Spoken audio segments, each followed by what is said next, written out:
Spend பண்ணியே ஆகணும். Flexibility வேணும்னு நினைச்சீங்கன்னா மேடம் இறந்த பிறகு செக்ரீட் ஆகும்ல, பாடி ஸ்டிஃபன் ஆயிரும்ல, அது பேர் என்னது? ரைகர் மார்டிஸ். அது நீங்க பிளெக்சிபிலிட்டியை பண்ண பண்ண பண்ண உங்களுக்கு அது டிலே ஆகும், அந்த ஃபார்மேஷன் டிலே ஆகும். நீங்க பிளெக்சிபிளா இருப்பீங்க.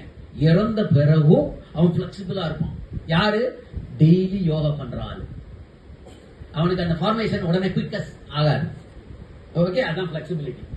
Okay, now lasting changes which I told you.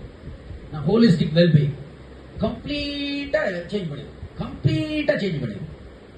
அவ்வளவு அருமையானது. Okay, now let us get into meditation.